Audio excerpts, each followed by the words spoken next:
Good evening, students. This is Amit from Pine Star of English. As you know that in my vocabulary series, I started phrasal verb class yesterday.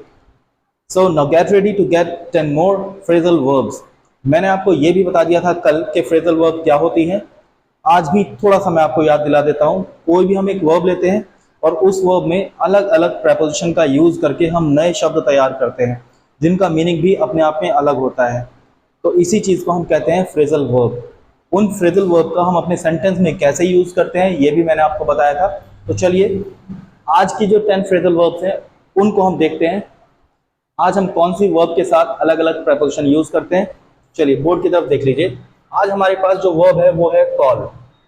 इस call के साथ हम नए preposition अलग अलग preposition को use करेंगे और नए शब्द तैयार करेंगे जिनको हम फ्रेजल वर्ब के नाम से जानते हैं और उनको हम अपने सेंटेंस में कैसे यूज करते हैं ये भी हम सीखेंगे, जिससे हमारी वोकैबुलरी जो है एनहेंस हो जाएगी और हमारी जो स्पोकन इंग्लिश है साथ ही साथ किसी भी एग्जाम में अगर हम बैठने वाले हैं तो उसको भी काफी फायदा होने वाला है. तो चलिए हम देखते हैं. सबसे पहले कॉल के साथ अगर हम एट का यूज करें, कॉल एट, तो कॉल एट का मतलब होता है मिलने के लिए आना. मिलने के लिए आना. तैयार हो जाता है शब्द हमारा कॉल एट और इसका मतलब होता है मिलने के लिए आना. जैसे अगर मैं इसे अपने सेंटेंस में यूज करूं तो क्या लिख सकता हूं मैं, my friend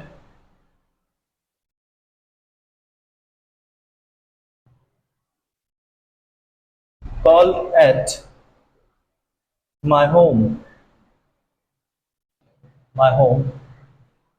as he came from Delhi. हम आगे कुछ भी लिख सकते हैं अपने सेंटेंस को बढ़ाने के लिए. As he came from Delhi.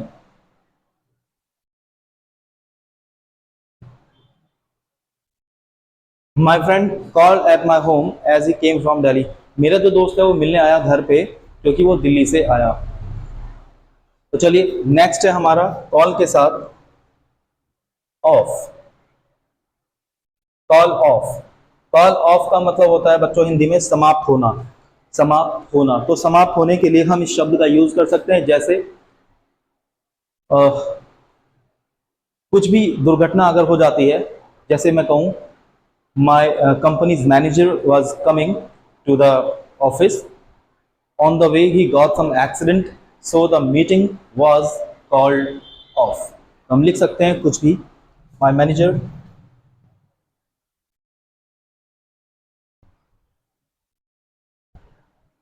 got some accident, got some accident on the way.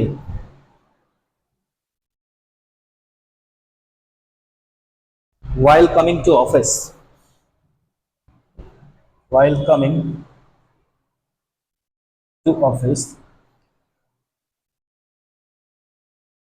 अब हम लिख सकते हैं इसलिए मीटिंग को समाप्त कर दिया गया. So the meeting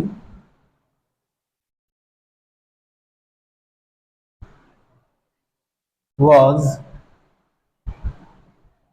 called off. ये देखिए ये हो गया हमारा called off. So the meeting was called off. तो इस तरह से हम यूज कर सकते हैं call off का. अब हमारे लिए जगह नहीं बची है बोर्ड पर. तीसरा हमें फ्रेजल वर्ब लिखना है. तो चलिए मैं अब इसको हटा देता हूँ.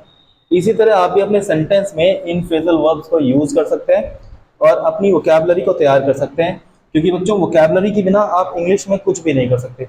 चाहे आप कोई एग्जाम दे रहे हैं, मैं आपको दोबारा बता देता हूँ, चाहे आप एग्जाम दे रहे हैं, कोई भी कंपटीशन का एग्जाम है, चाहे आप एकेडमिक एग्जाम कुछ दे रहे हैं, 11th या 12th में हैं आप और एग्जाम देने वाले हैं, या आप अपनी स्पोकन स्किल्स को तैयार करना चाहते हैं, तो वोकैबुलरी के बिना तो कुछ भी नहीं होगा. इसलिए मैं आपको लगातार एक सीरीज वोकैबुलरी के दे रहा हूँ. पहले मैंने इडियम्स आपको कराए थे और अब मैंने शुरू कर दिए हैं क्या, फ्रेजल वर्ब. तो चलिए तीसरा फ्रेजल वर्ब है हमारा कॉल के साथ अगर हम ऑन लिख दें, कॉल ऑन. तो इस कॉल ऑन का मतलब हो जाता है बच्चों मिलना. मिलना.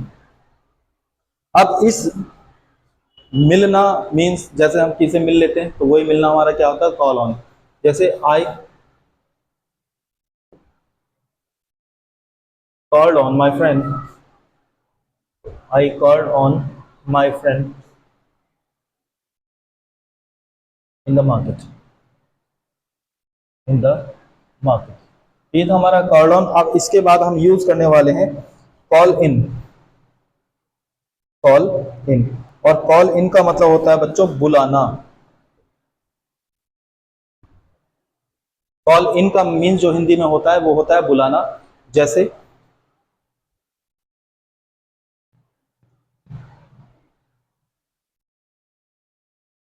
My,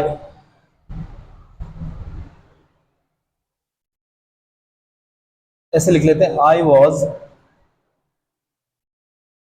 called in, I was called in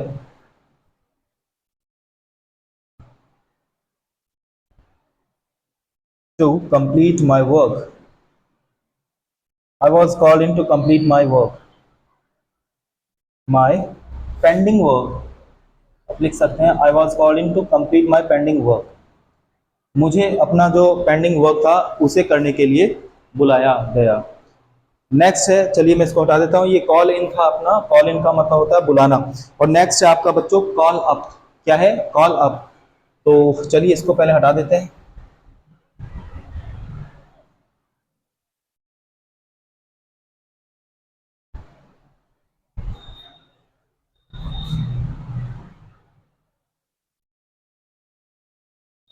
call up, call up का मतलब होता है याद करना। याद करना, जैसे कोई भी घटना, दुर्घटना या कोई भी मेमोरी आपकी है, आप उसको याद करते हैं, तो कैसे हम इसे अपने सेंटेंस में यूज कर सकते हैं? I do not want to call up my old age. I do not want to call up my old age. मैं अपने जो पुराने दिन है उनको याद नहीं करना चाहता। I do not want to call up my old age. तो ये देखिए, कॉल से मैंने 5 अलग अलग प्रपोजिशन कॉल के साथ यूज की और नए शब्द तैयार कर लिए, और उनको कैसे हम यूज करते हैं अपने सेंटेंस में ये भी मैंने आपको बताया। तो चलिए अब नई वर्ब हम लेते हैं, कम। कम के साथ हम प्रपोजिशन ऐड करेंगे और नए शब्द तैयार करेंगे। अभी क्या था हमारा? कॉल। क्या था? कॉल। अब क्या है बच्चों? एक नया शब्द है, नई वर्ब है, जिसके साथ हम प्रपोजिशन ऐड करने वाले हैं। तो सबसे पहले मैंने अगर यहां पे लिखा कम अक्रॉस। कम अक्रॉस का मीनिंग होता है मिलना, अचानक मिलना। जैसे माई फ्रेंड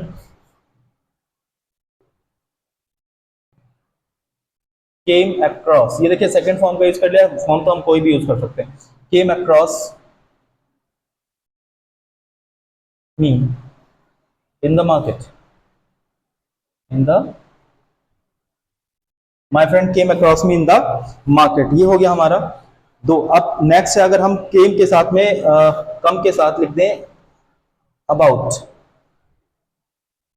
तो इसका मीनिंग होता है हिंदी में बच्चों घटित होना। घटित होना, घटित होने का मीनिंग होता है, जैसे an accident came about on the road. घटित होना, कुछ भी घटित हो रहा है, तो चलिए हम लिख देते हैं an accident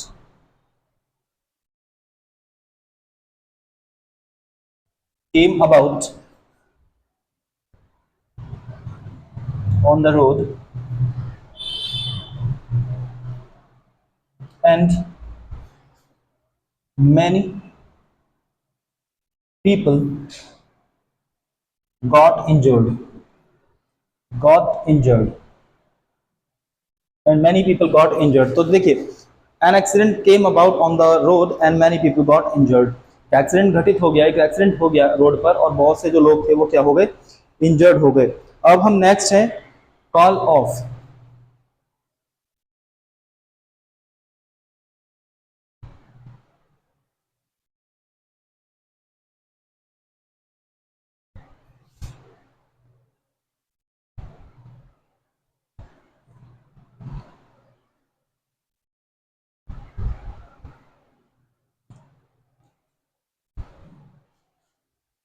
call of, sorry, क्या चल रहा है हमारा? कम। तो कम ऑफ, कम ऑफ का जो हिंदी में मतलब होता है बच्चों वो होता है टेक प्लेस। ये भी होने की तरह से ही होता है। A meeting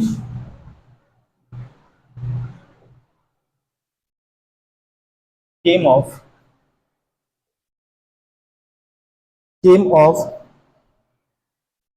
a meeting came of in my office. A meeting came of in my office. तो ये देखिए केम ऑफ का मीन्स क्या होता है, घटित होना। ये भी वही है, टेक प्लेस, घटित होना। और जो आपका मैंने ऊपर लिखाया था कम अबाउट, वो भी क्या था, घटित होना था। नेक्स्ट आपका बच्चों कम ओवर। और कम ओवर का जो हिंदी में मतलब होता है छा जाना। जैसे चेहरे पर कोई दुख के बादल छा जाते हैं, कहते हैं ना चेहरे पर उसके उदासी छा गई, तो वो होता है कम ओवर। व्हेन ही, इसका यूज कर लेते हैं, when he heard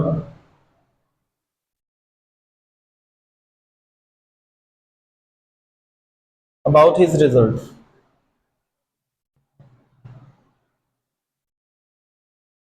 when he heard about his result,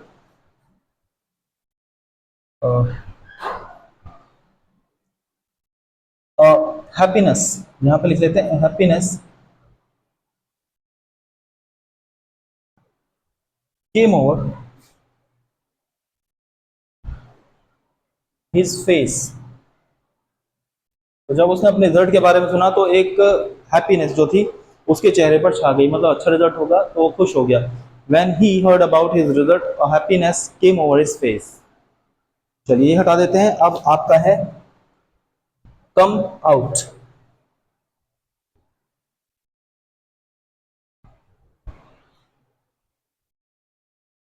next है आपका कम आउट।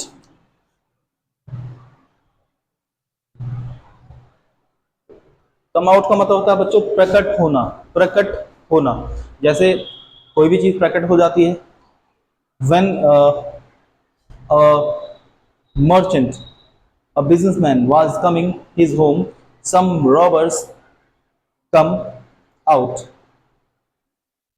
तो जैसे कोई भी व्यक्ति आ रहा है कहीं से और अचानक रॉबर आ जाए, प्रकट हो जाए। आप पुलिस को भी कह सकते हैं ऐसे ही, the robbers were robbing the bank, suddenly the police come out, suddenly the police come out। तो आप कुछ भी लिख सकते हैं। तो चलिए मैं भी लिख देता हूं, when a businessman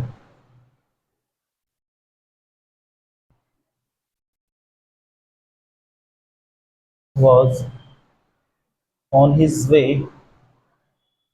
when a businessman was on his way to home,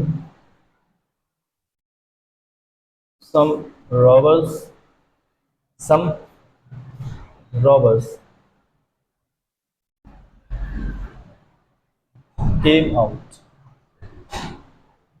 before him,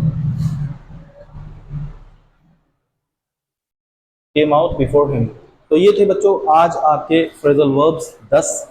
ऐसे ही मैं आज आपको एक सीरीज दे रहा हूँ पूरी। पहले मैंने आपको 80 जो इडियम्स दिए थे वो आपने तैयार कर ही लिए होंगे। अब ये फ्रेजल वर्ब हमारे चल रहे हैं, तो फ्रेजल वर्ब भी मैं आपको फिलहाल तो 80 दूंगा। उसके बाद जो नेक्स्ट हमारा वोकैबुलरी का अगला कोई भी पोर्शन आएगा, जैसे इंटरनियम हो गए, सिनोनियम हो गए, वन वर्ड सब्स्टिट्यूशन हो गए, तो वो भी मैं आपको दूंगा। तो चलिए आप इनकी तैयारी करते रहिएगा, इनसे अपनी इंग्लिश को और मजबूत कर लीजिए। चलिए अब मिलते हैं अगली क्लास में। हाँ मैं अब वन वर्ड्स, इनके बाद तो वन वर्ड शुरू करूंगा। ठीक है बच्चों, नमस्कार।